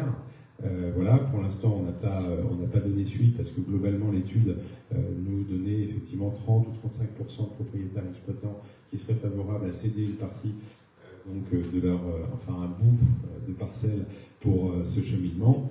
Donc voilà, après il y a une stratégie, hein, comme on disait, l'idée c'est de faire bout par bout. Hein. On sait qu'on n'aura jamais tout de suite 3 ou 4 km de cheminement, mais si on en a effectivement un, et encore une fois, l'idée c'est aussi parfois de pouvoir pas forcément être au bord du canal ou de la rivière, hein, c'est pouvoir parfois s'en éloigner sur des chemins de randonnée qui existent aujourd'hui. Création d'un itinéraire piéton à la découverte du patrimoine local. Là, c'est dans une optique de valoriser un petit peu notre patrimoine culturel. Hein, c'est vrai qu'on se dit, j'entends souvent, parfois, des gens qui disent, bah oui, nous, culturellement, on n'a pas grand-chose. Hein, on n'a pas grand-chose, mais je pense que le sujet, c'est de dire, qu'a-t-on et comment on valorise, hein, avant, effectivement, de dire, je pense qu'on a plein de choses intéressantes, hein, et le principe, effectivement, plutôt que ce soit des choses soit isolés, c'est pouvoir effectivement les rassembler dans le cadre d'un parcours qui sera un peu cohérent, à pied ou à vélo. Donc c'est l'objet de cette fiche action. Comme d'ailleurs, j'ai vu que ce temps avait terminé donc un petit parcours aussi à travers des points de curiosité dans la commune. Voilà pour cela, et je crois que j'arrive à la fin, si je ne me trompe pas. Voilà, donc ça fait un peu catalogue, hein, mais en même temps, c'est des projets qui sont très intéressants. Encore une fois, ces fiches actions, elles ne sont pas dans le court terme, hein, elles sont là pour ouvrir des pistes de réflexion. Il n'y a aucun caractère obligatoire, hein, c'est-à-dire que l'État ne comprendra pas un jour de dire tiens, vous avez cette fiche action, il faut la mener, bien évidemment, et ça peut faire l'objet aussi d'avenants. Hein, bien sûr que là aujourd'hui, c'est pas tout à fait exhaustif, peut-être que dans 2 ans, il y aura d'autres idées, effectivement. Et dans 2 ans déjà, ça sera la fin du contrat, mais on pourra ajouter et amender des nouvelles fiches actions le cas échéant. Voilà, y a-t-il des remarques là-dessus? Alors, à ce stade, on ne peut plus ajouter de fiches actions. Hein. Bon, je pense que vous auriez réagi si on avait oublié quelque chose de fondamental, hein, mais le document est à la relecture du préfet, est à la validation chez nous, et la communauté de communes le valide jeudi. Mickaël. Plusieurs petites questions. Je voulais savoir, il y a combien de logements sociaux sur la commune en pourcentage? Tu rassembles tes questions, je réponds une par une. Allez, vas-y. Non, tu les rassembles parce que comme ça, vraiment, c'est. Je voulais savoir combien il y avait de logements sociaux qui étaient représentés sur la commune en pourcentage. Et par rapport à la fiche 1, 2, 2, on parlait à côté de Carrefour, ils estiment 50 logements locatifs. C'est marqué sur la fiche. Ouais. Supérieur à 50 logements locatifs ou 15 à 20 maisons individuelles. Ouais. Donc voilà, c'est ça. Et puis il parle de l'îlot Cornu. Je ne comprends pas l'îlot Cormier, c'est quoi l'îlot Cormier? C'est rue Cormier ou l'îlot? Alors je vois pas où. C'est le lotissement. L'îlot Cormier? Oui, tout à fait. D'accord, mais il n'y a que des maisons là. Pour faire du logement social, je vois pas où. Mais non, le sujet c'était de te dire dans cette démarche, demain, on ne sait pas ce que va devenir le lotissement. Si pour X raisons, effectivement, on se dit que, par exemple, on a du mal à vendre effectivement une partie des parcelles, on pourrait tout à fait imaginer effectivement un îlot locatif, par exemple. Tout est ouvert. Oui, mais tu parles des parcelles de l'îlot Cormier, c'est. Alors c'est pas moi qui ai écrit l'îlot Cormier, c'est le bureau d'études qui a écrit îlot Cormier, c'est le lotissement Bensley. Ah, voilà. Ah oui, parce que. Moi, je pensais à la rue du Cormier, les maisons enlever les gens, Non, l'îlot Cormier, c'est le lotissement. D'accord, ok. Et par rapport aux filles, aussi à la fiche 3.1.7, là, sur les équipements sportifs, on voit qu'il y a plusieurs plans qui est fait. C'est pas des plans définitifs, c'est juste. Non, c'est le plan, tu sais, qui ont été proposés par le cabinet d'études. D'accord, ouais, tous les plans qu'il y a, c'est. C'est illustratif. D'accord. Et je réponds à ta première question. Donc, logements sociaux, on est à 21% sur la commune. Donc, on est plutôt bien. Ouais, tout à fait. On est au-dessus de la moyenne nationale. Tout à fait. Voilà, d'autres questions? Non? Eh bien écoutez, je mets aux voix. Désolé pour cette présentation un peu longue, mais bon, en même temps, ça veut dire beaucoup de choses encore à faire. C'est une route pour quelques années. Mais il faut bien qu'à un moment donné, on pose les premières pierres, parce que si... voilà. Eh bien, écoutez, je mets aux voix cette proposition. Je pense que une convention avec l'État, ça ne se refuse pas. On verra si dans les faits, quand on sollicite les financements, on les obtient effectivement à une hauteur satisfaisante. Ça, c'est en faisant qu'on verra si les engagements sont respectés, mais je n'en doute pas. Donc, y a-t-il des abstentions, des oppositions? Je vous remercie. Dernier point avant de passer donc à la gouvernance, ça concerne la restauration scolaire. Bon, c'est pas un sujet nouveau, mais il est ancien quand même, puisqu'il y a 2-3 ans qu'on avait passé cette délibération. Ça concerne l'accueil des enfants hors commune scolaire, et donc notamment qui sont scolarisés à l'école de Bélem. C'est-à-dire qu'on avait signé une convention donc en 2021 avec la commune de Bélem pour notamment participer aux frais de restauration de nos élèves qui sont scolarisés à Bélem dans le cadre de l'ULIS. L'ULIS, c'est l'unité localisée pour l'inclusion scolaire. On n'a pas, nous, d'ULIS sur le territoire. C'est la raison pour laquelle nos élèves qui, effectivement, ont besoin de cet accompagnement doivent aller donc à Bélem. Et donc, pour ces élèves, on avait donc validé le principe d'une participation annuelle à hauteur de 430 € par élève. Voilà. Donc, la mairie de Bélem nous écrit en disant effectivement que cela concerne uniquement les enfants maintenant de l'école publique et plus du tout l'école privée. Voilà. Donc en fait, la convention, les termes restent inchangés, et c'est seulement qu'elle devient plus restrictive. Elle concerne uniquement les élèves qui sont scolarisés à l'école publique, et elle considère que c'est l'école publique qui, le cas échéant, viendra nous demander une participation pour les enfants concernés. Mais j'ai en tête, il y a eu du changement peut-être, mais historiquement, il n'y avait pas de lycée à l'école Saint-Michel. Mais peut-être qu'il y en a maintenant. Voilà, donc le principe est le même, participation uniquement pour les ULIS, parce qu'on sait qu'on n'est pas en mesure de les accueillir dans nos écoles, et donc le montant forfaitaire reste le même, à hauteur de 430 €. Alors attendez, un micro, monsieur Plessis. Ma camarade de gauche a une question. Il y a combien d'enfants qui sont concernés par ce problème, justement? Alors, c'est pas un problème. Non, mais c'est un problème pour les parents. Non, pas du tout. C'est-à-dire qu'il y a un système de taxi qui est mis en place, etc. Pour le coup. Ça concerne, d'une année à l'autre, ça change. Je crois que le maximum qu'on ait eu, c'est 2 élèves. Ouais. Bah, de toute manière, l'ULIS, dispositif ULIS, c'est une classe, je crois que c'est 12 max. Donc voilà, qui sont répartis sur l'ensemble du territoire, hein, parce que vous imaginez bien que Ulysse Belen, ça veut dire que c'est toutes les écoles du sud du Perche là qui dépendent de l'Ulysse, le cas échéant. Ah, mais on est monté jusqu'à deux élèves, donc 2 fois 430 euros. D'autres questions? Non? Écoutez, je mets aux voix donc pour m'autoriser à signer. Donc c'est un avenant en fait. Oui, c'est un avenant. Y a-t-il des abstentions, des oppositions? Je vous remercie. Communication des décisions prises par Monsieur le maire dans le cadre de mes délégations. Là aussi, c'est comme souvent le cas. Vous avez trouvé la signature de contrat de location pour la boutique éphémère. Ça, c'est la première décision. C'est la deuxième décision. Madame Debré, que j'ai rencontrée d'ailleurs tout à l'heure, qui est toujours ravie. Voilà. Je me souvenais qu'elle était très heureuse hein, de son passage à Val-au-Perche en juillet, c'est ça hein. Et là, les premiers jours ont bien commencé, toujours le sourire, etc. Donc, je juste te dis qu'on allait peut-être s'habituer à elle. Voilà, je vais lancer un appel. Hein, mais non, c'est vrai qu'en plus, elle est hyper commerçante. Ces produits, alors, c'est plutôt des produits féminins, hein, mais j'ai plutôt en tête que les retours sont bons. Hein, on a une cliente à ma gauche. Voilà. Donc ça c'est les contrats. Donc elle est là pour une semaine. Elle reviendra en décembre. Et puis également donc une demande de subvention que j'ai faite en votre nom dans le cadre du FAL pour l'aménagement sécuritaire du quartier de la Taille. Hein, 20 000 €, c'est le maximum d'aide qu'on puisse demander au conseil départemental. Donc pour ce quartier de la Taille.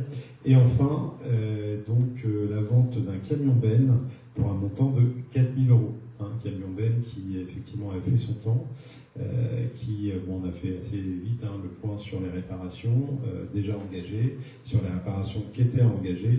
Donc il était temps de penser à acheter un nouveau camion Ben.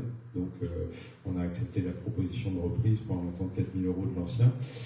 Et je remercie les collègues qui sont occupés également de trouver et d'aller chercher le nouveau camion qui sera bientôt opérationnel. Qu'il l'est un peu, mais 2-3 détails sont encore à régler. Voilà pour les décisions. On va passer aux informations diverses. Alors j'ai juste 2-3 informations. Je vous rappelle, mais ça on l'avait évoqué, vous savez que la Poste change ses horaires à la fin du mois. Donc change ses horaires de mémoire, mais j'ai pas peut-être ça ici. Non, c'est pas les horaires. De mémoire, vous vous rappelez qu'ils avaient informé que le bureau de poste allait être ouvert le mercredi après-midi. Ça, c'est la petite nouveauté.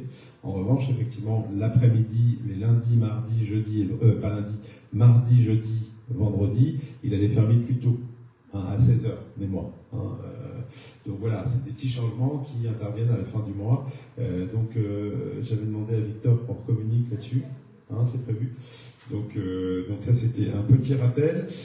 Également pour les prochaines réunions de conseil, alors je suis un peu désolé, j'en ai parlé avec vous la semaine dernière à la réunion d'équipe, avec mes nouvelles contraintes professionnelles, je ne vais plus pouvoir être disponible mardi. Ah, je regarde Mickaël. Voilà, donc ah oui, mais tu n'avais pas écouté le début de ma phrase.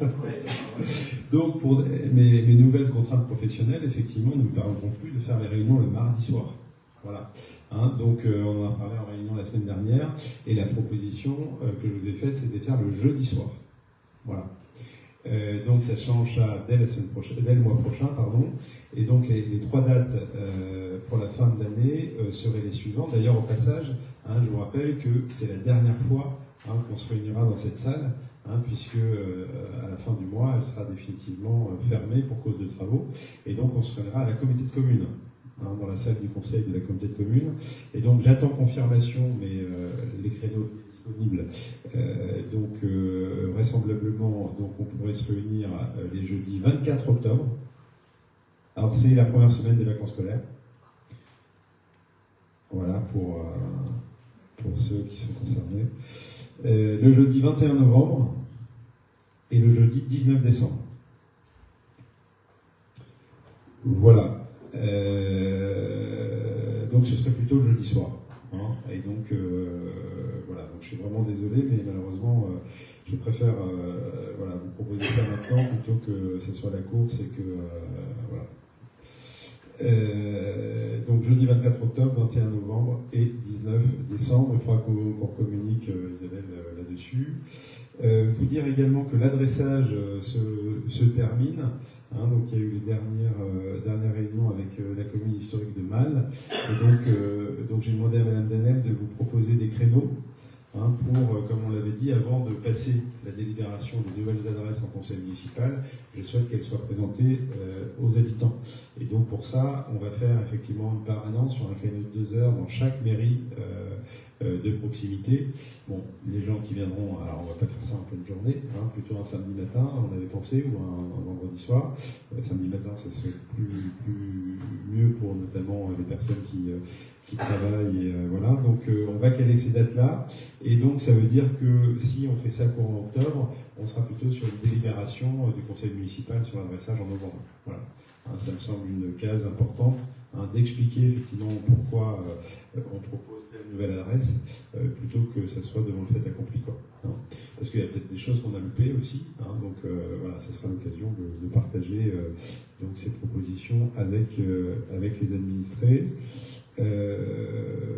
Voilà, et puis moi je compléterai en fonction des propos des collègues. Monsieur Léraud. Tout simplement pour vous dire que les travaux de la salle des fêtes avancent normalement. On devrait avoir terminé pour la fin septembre tout ce qui est partie salle des fêtes, à part les toilettes, puisque ça sera après. Pour le déménagement, après la tranche de travaux sera la poste et cette partie-là, c'est-à-dire la salle en bas de mariage, plus cette salle-là. Et en même temps, on travaille sur le logement du bout, qui est complètement bout là, et puis sur la cave pour les archives. Donc là, ça va être un gros chantier sur plusieurs mois. Donc on va être obligé de, comme disait Sébastien tout à l'heure, on va être obligé de tout déménager la dernière semaine de septembre. Donc si vous connaissez des personnes qui sont intéressées par ces tables, vous nous disiez là, ça nous éviterait de déménager, parce qu'on ne pourra pas s'en servir après. Parce qu'on ne trouvera pas le même mobilier pour la nouvelle salle de conseil. Voilà. Et autrement, en travaux, il n'y a rien d'autre. Donc on essaie quand même de dégager une petite salle de réunion dans le logement côté poste, hein, côté toilette publique, hein, donc au rez-de-chaussée. Hein, on va essayer quand même de dégager une petite salle de réunion pour maintenir des réunions de commission, des réunions de bureau municipal, etc. Hein, pour le coup. Et puis s'il y a besoin de plus grandes salles, eh bien, on fera en lien avec la commune, avec les autres salles, aussi des communes historiques, hein, le cas échéant. Merci Jean-Claude. Dominique. Alors, juste une information, je vous rappelle le concert de septembre musical de l'Orne qui aura lieu le jeudi 19 septembre à 20h à l'église du Pays. Et donc nous accueillerons le quatuor Elmire. Voilà, c'est tout pour ce soir. Sur le concert, hein, je vous rappelle qu'il y a un partenariat important avec les élèves des écoles, un concours de dessin qui a été lancé, hein, et comme chaque année, on invitera des enfants des écoles donc pour le concert. On a invité également les élèves de 3e de l'an passé qui ont eu une mention. Donc voilà, et puis c'est vraiment, c'est la 3e fois hein, qu'on reçoit ce concert, et cette année, vraisemblablement, vraiment, ça nous promet un beau spectacle musical. Voilà. Donc si vous n'avez pas déjà votre place, hein, n'hésitez pas à la prendre. Heidi. Donc, comme tu disais tout à l'heure, Sébastien, le local éphémère a été loué une partie de juillet par plusieurs intervenants qui ont été assez satisfaits, et au mois d'août par un disquaire qui a été très satisfait de la mobilisation des habitants qui ont joué le jeu, qui avaient l'air intéressés. Des gens il a fait déplacer des gens de Quimper, de Caen, qui venaient à Val-au-Perche pour acheter des disques. C'était bien. Et puis là encore, on reprend en septembre avec la boutique de Fred. Et puis, s'il y a des gens qui connaissent des amateurs pour faire la location, il sera encore disponible octobre. Il y a déjà des dates de prix sur novembre et décembre. Et puis je pense qu'on peut souligner que les deux, à la fois le disquaire et effectivement Madame Debrem l'a confirmé ce soir, en disant que le local était vraiment très pratique. Je pense que, voilà, je rappelle que c'est un local qui a été aménagé par nos services techniques, donc je remercie encore effectivement ce soir, mais en tout cas le local, et puis elle me rappelait aussi l'implantation. L'implantation sur la place, à côté des boulangeries, etc. Un lieu de passage qui fait que c'est très propice au commerce. Merci Heidi. Oui. La commission bâtiment qui a travaillé dessus. Oui. Les commissions travaillent surtout. Merci Heidi, Jean-Jacques. Donc, en ce qui me concerne, hier soir, on avait une réunion avec les habitants de l'avenue de la Gare, qu'on avait invités, pour leur présenter le projet de travaux pour modifier le passage piéton du passage à niveau. Donc, c'est des modifications qui sont faites parce que pour la sécurité.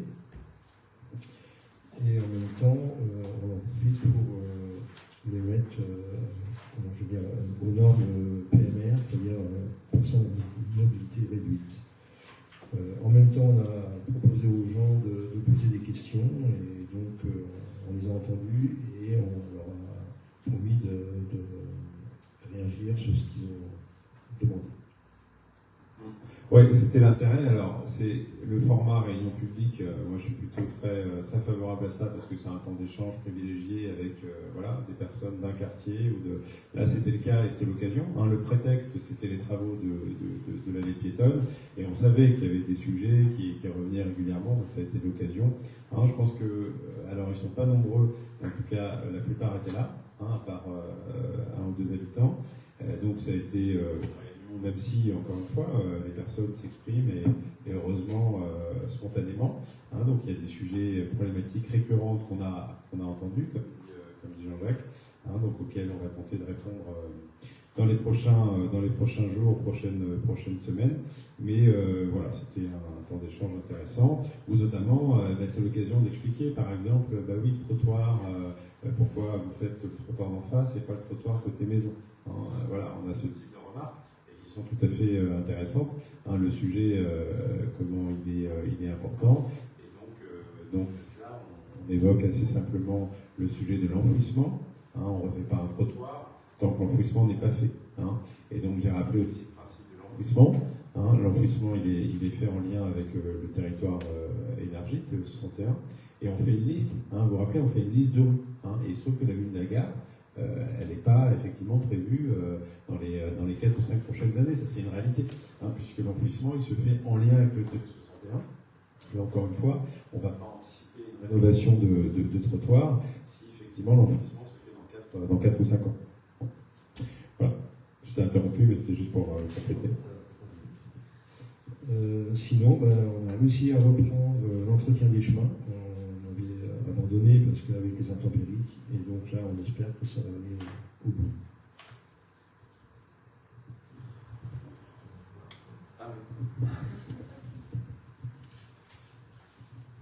Donc, dimanche dernier, nous avons eu le Tour de l'Orne. Donc, une très belle course qui a traversé la Perche. Une fierté pour notre commune. Et notre maire, sans hésiter, a exprimé sa volonté d'accueillir le Tour cycliste féminin féminine en 2025. J'ai pris une lourde responsabilité. Tout à fait. Mais que j'assumerai.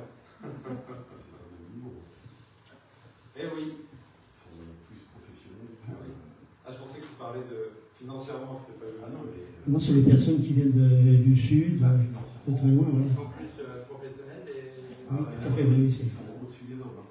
C'est carrément une Coupe de France, pratiquement. Non, pas tant que ça. Pas tant que ça. Ouais. 20% de plus. Je te laisse faire les calculs. Bien sûr. Non, mais c'est vrai, comme dit Alain, ça a créé une belle émulation. Et puis, moi, ce qui va bien, c'est que voilà, ce sont des gens de la commune qui sont aussi des premiers spectateurs, quoi. Hein, c'est aussi pour eux qu'on le fait, quoi. Hein, donc, au-delà de la course cycliste, etc., c'est aussi créer une animation pour les habitants, et je pense qu'ils ont répondu présent. Malgré la météo capricieuse. Oui, mais bon, il n'a pas plu, effectivement, de la course. Hein, les premières gouttes sont arrivées vers 17h30, 18h, ou un peu avant. Voilà. Samedi dernier également, il y avait samedi dernier, les associations ont fait leur rentrée au gymnase. Il y avait différentes associations de Val-Perche qui étaient présentes, qui essayaient de recruter différentes personnes pour l'année. Deux petites infos. Vendredi 13 de 17h à 18h30, il y aura au gymnase une initiation au tennis de table organisée par le tennis de table Bel. Et pour terminer, lundi 16 à 16h45, inauguration du gymnase et du dojo. Oui, vous avez tous reçu l'invitation, hein, donc on vous demandait de répondre à la communauté de communes, hein, mais tous les élus du conseil ont reçu l'invitation pour cette inauguration. Hein, donc on signera le petit ville de demain à 16h45 et à 17h, hein, il y a le gymnase qui sera inauguré en présence de monsieur le préfet. 6h45. Merci Alain, on va passer la parole à Annie. Non, Christian, t'as pas de... Non, mais le micro est passé devant toi, t'as pas de questions, d'infos? Non, on a juste une intervention qui est prévue sur la route de la fosse à Génage, entre la fontaine et la fosse, sur la partie enrobée, et qui doit intervenir d'ici la fin du mois. Annie. Alors moi, je voulais vous parler de la Semaine nationale des retraités, qu'on appelle la Semaine bleue, qui va débuter le lundi 30 septembre jusqu'au 4 octobre, le vendredi. Le thème de cette semaine, c'est « Bouger ensemble pour entretenir la flamme ». Donc le lundi, nous allons visiter le musée du filet brodé et perlé. Le mardi, il va y avoir un atelier naturopathie avec la gestion du stress et la relaxation pour justement endiguer ce stress. Le mercredi, c'est un atelier cuisine à la rouge. Le jeudi, c'est un atelier olé au musée de Sainte-Gauburge, à l'écomusée, avec la préparation de beurre et la dégustation évidemment du beurre à la suite de cela avec un petit goûter. Et le vendredi, c'est un atelier cuisine, sport et santé. Donc c'est comment manger avec une activité importante et comment gérer cette activité-là avec la relaxation et l'hydratation. Voilà. Et puis je voulais vous parler aussi de la superbe inauguration de la stèle donc à la Brodière. Donc on a commencé le matin pour le soldat Bensley qui est mort dans son crash d'avion il y a 80 ans, par une prière à l'église. Puis après nous sommes allés au monument aux morts pour une commémoration, puis au cimetière pour un dépôt de gerbes sur sa tombe, pour finir à l'inauguration de la stèle à la Brodière avec un pot d'amitié. Ça s'est super bien passé. C'était une très belle cérémonie. Et merci à toutes les personnes qui ont participé à cette réussite. Voilà. Merci Annie. Et puis peut-être le repas des seniors qui arrive. Le prochain repas des seniors est prévu le 13 octobre. Donc c'est le repas de l'Hermitière et Gimage. Et puis après, il y aura donc le repas du 11 novembre avec la commémoration à la salle des fêtes de la Rouge avec l'Hermitière avec le Saint-Anois et la Rouge. Voilà. Merci beaucoup. Donc les invitations sont parties. Oui. Ou en cours de distribution. Très bien. Liliane. La semaine dernière, nous avons fait une petite réunion de bilan sur le week-end où nous avons reçu des amis de Cerizay, le 21 et 22 juin, je crois, ça doit être ça. Donc le retour a été, tous ceux qui ont participé, c'était vraiment sensationnel, tout le monde a approuvé. Donc on a tous décidé de faire une prochaine réunion le jeudi 17 octobre à 20h30 pour la création de cette association. Voilà, donc si vous connaissez des gens qui sont intéressés, ou si vous-même êtes intéressé pour devenir membre, il n'y a pas de problème. La première réunion du marché de Noël aura lieu le mercredi, je pense que mercredi 18 septembre à 20h avec toutes les associations pour préparer le marché qui aura lieu le 21 décembre. Sous le thème des étoiles. C'est à quelle heure 20h.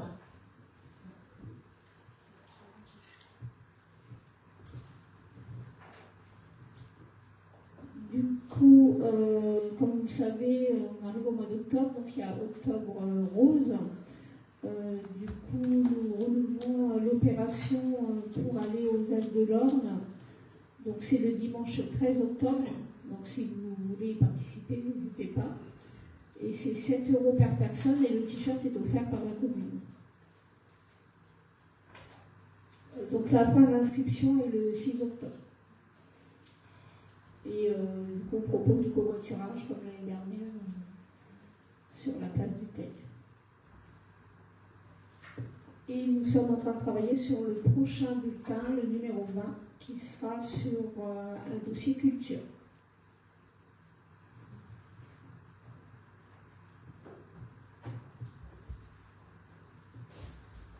Lydie. Réunion du CMJ, donc le 21 septembre, à 14h30. Pour les membres du CMJ qui ont été présents à la cérémonie de commémoration, Robert Bensley aussi, donc pendant les vacances, ils ont pu quand même se mobiliser pour certains d'entre eux. Donc ça, c'est la grande rentrée le 21 septembre. Ok, merci. Juste un point, l'absence de Martine Georget sur la rentrée scolaire qui s'est bien passée sur la commune. Donc certains d'entre vous étaient présents en rentrée scolaire des 3 écoles. Donc vous dire qu'on a une nouvelle directrice à l'école André Barbet, Madame Chloé Bénard, qui est arrivée sur l'école. Sinon, globalement, pas de changement. Sur Mal et Larouche, ce sont mêmes directrices et mêmes enseignants. Voilà, une année sereine. Du côté des agents également, tout le monde est présent et avec encore plein d'idées pour animer les temps de restauration scolaire. Et voilà, on a sur la Rouge un remplaçant puisque l'agent habituel est en arrêt. Donc voilà, un monsieur qui est arrivé sur l'école. Donc avec lequel ça se passe très bien. Voilà. En tout cas sur la rentrée, une rentrée sereine. Et d'ailleurs l'inspecteur est passé sur les 3 écoles le premier jour de la rentrée pour saluer les enseignants. Donc voilà, de ce côté-là, tout est fonctionnel et promet une belle année scolaire. Y a-t-il des questions ? Si l'inspecteur est passé par rapport au dortoir de la Rouge, c'était très bien. 20 sur 20.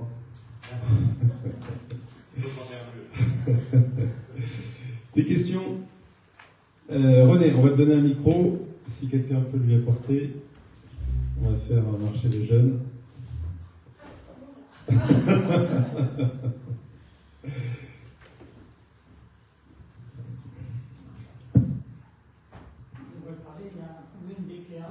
Dans le micro, René.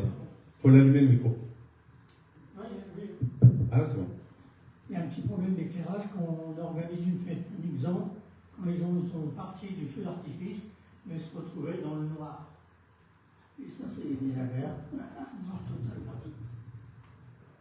On doute que c'est pas l'éclairage. Oui, mais même le feu d'artifice à 11h, ça veut dire qu'il faudrait les allumer. Parce que je vois même qu'on avait fait la fête de la musique, comme nous, on a rentré. Ben oui. À la fin, il n'y avait pas de lumière non plus. Non, mais là, après, il faut allumer tous les armoires. Oui, je sais, mais j'en parle. Non, mais une partie en tout cas. L'idée, dans ton idée, c'est au moins pour sortir la rue du Pressoir et rue de la Croix, quoi, au moins. Au moins ça. Ouais, d'accord. Ouais, ça faut y penser. Parce que quand on est sorti de la réunion avec Patrick Monfay qui est tombé, en fait, c'était quoi un problème de lumière. Ouais. Non, mais ça, sur la mairie, J'ai demandé depuis la chute. Ah oui. Non, mais depuis la chute de Patrick, j'ai demandé à ce qu'on étudie la possibilité d'un détecteur. Est-ce que ça a été étudié? Oui, mais bon, il n'y a pas besoin d'attendre ça pour ça. Je revois ça. Oui, je revois ça. En tout cas, le sujet feu d'artifice, c'est vrai qu'il faut au moins, à minima, les armoires de proximité, quoi. Voilà. Les jours, les soirs, il y a plein de lumière, bien sûr. Parce qu'en plus, il y a une foule, il y a le phénomène de foule, et donc, à minima, effectivement, les premières rues, pour laisser effectivement les personnes après se répartir. Mais on ne peut pas intervenir sur chaque armoire de la commune. Comment? La lumière du stade? Ouais. Après le feu? Après le feu? On l'a allumé aussitôt après. Et le problème, c'est qu'on n'a pas de temps.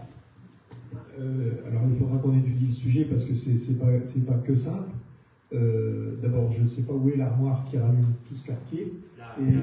Et au moment où le feu d'artifice s'arrête, ou alors il faudrait qu'il y ait quelqu'un qui attende au pied de l'armoire la fin du feu. Mais, parce qu'on n'a pas matériellement le temps d'intervenir. Oui, tout à fait, mais tu comprends bien le sujet d'intervenir sur les armoires. C'est ce que j'ai dit.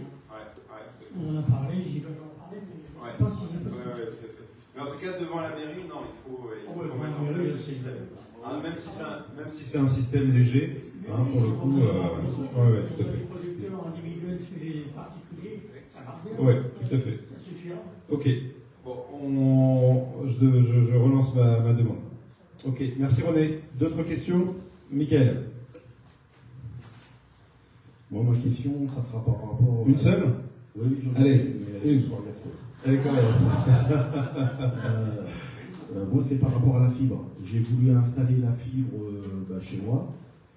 Donc, j'ai regardé sur le site du département, donc je suis bien éligible. J'ai regardé sur le site de Bouygues, parce que je suis Bouygues, donc je suis bien éligible. Sauf que quand je les appelle, il y a un coup de Bouygues qui me dit oui, après il me dit non. On téléphone à France Télécom il nous dit qu'on n'est pas éligible. Donc j'ai téléphoné carrément au responsable d'ordre département, là, c'est au monsieur qui s'occupe de la fibre. Ouais. Et en fin de compte, Orange a le monopole sur les poteaux et la fibre. Et on a, dans l'Orne, il y a 2% de la population qui ne pourront pas avoir la fibre.